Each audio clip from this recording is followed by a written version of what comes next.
know what all these colors and letters mean on the back of this insert package. I just need to know how fast to run this stainless. Hey Davey, what you got going on today?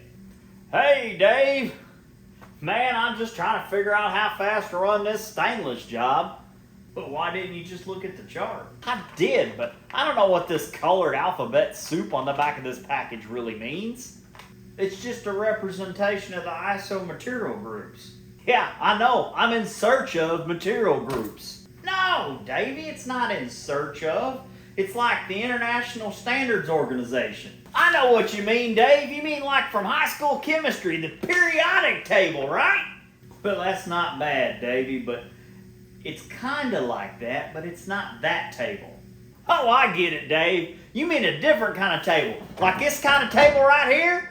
No, Davey, not a physical table. A table with data in it. Not the periodic table. Not a table. You said data. Oh, data. You mean like that android feller from that Star Trek series. That sci-fi show on TV. Star Trek. That is definitely not the name of that show. Of course that's the name of it, Dave. You know, they track here, they track here, they track all over the place. That's the whole point of the show. I don't even know how you make it out of bed and get to work in the morning. If I get out in my truck, Dave, and I track right on in. Little engineer, I need your help. Did someone call for a little engineer? Nice shirt, little engineer. Kind of looks like the back of the box of my inserts. Thanks, this helps me remember my ISO material groups. You in search of those too? He thinks ISO means in search of, like in a newspaper ad or something. What is he talking about?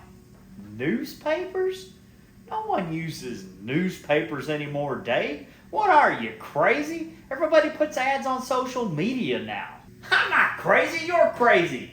ISO is the International Organization for Standards. You know, like ISO 9001? Dave is right. This is no social media ad, Dave. Read Davey the latest Craftsman Cribsheet from Production Machining Magazine. Thanks, little engineer. Davey, I got an extra t-shirt that we can always remember. Davey, all those colored letters on the back of your box of inserts each represent different material groups.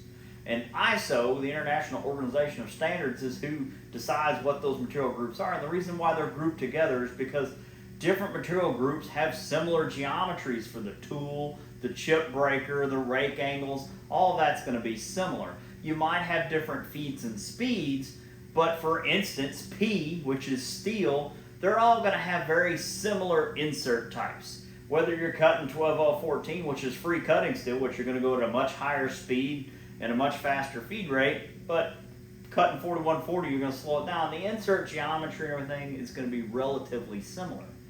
When you look at M, which is stainless steels, your yellow color, that first one, the P is blue, and it's almost always blue. The shade of blue changes a little bit, but when you look down, it's blue on the back of a box of inserts. Yellow, M, is stainless steels. That's your ferritic, austenitic, martensitic, or austenitic, ferritic, duplex stainless. And that's the different types of materials that fit into this category. In steel, it's just all steels. It's all your carbon and alloy and free cutting steels.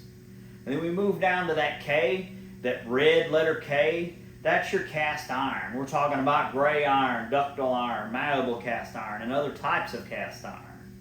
And you move down the list a little bit more. Green, that's your non-ferrous, letter N. That's copper, brass, aluminum, and plastics. All of those are going to have similar types of geometries on your tool, even though you're going to feed and speed them very differently. So you might run brass at a super high RPM, but 6061 aluminum is not going to chip as good. So you may feed it a little bit harder and not run it as high RPM as you would 360 brass, for instance. Now S, your orange, that's your super alloys. That's things like titanium, nickel, Inconel, Monel, Hastelloy. Those are really tough, hard to machine materials. And you need special geometries and special tool coatings to take care of that, because they got to be able to resist a lot of heat. And H is your hard materials. You're thinking about tool steels, heat treated steels, materials with a rock well above 45. And when you're looking at this helps you select an insert because some inserts are only selected for steel, some are only selected for non-ferrous material. Then you've got more generalized inserts that can do a wide range of different types of materials, but you have to adjust your feeds and speeds. Using one of those old guides is a great way to do this. Start with something like the Republic Steel Guide and look up 1045, for instance, and get your feeds and speeds for that, and then work out a percentage of 1212 to calculate what your feeds and speeds would be with a modern insert. It's going to be much faster than the old high-speed steel guide, but that'll help feel out an area for you so you can get an appropriate feed and speed. Hey, boss man! Hey, boss man! Hey, what are you guys doing? Well, Dave was explaining to me about ISO material groups, and little engineer gave me this cool shirt so I don't forget. You guys get back to work. Well, Dave, thanks for filling me in on that colored alphabet soup. Boss man's right, Davey. We better get back to work. I'll see you later. I'll see you later, Dave. Yeah, I better go out there and get back to work and get that job running.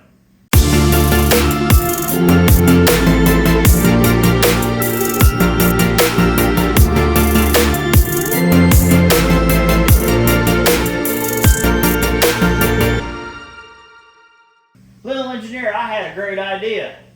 We're having trouble remembering this stuff. We should make a song. Ooh. You know what song should be? PMKNSH. Don't forget it.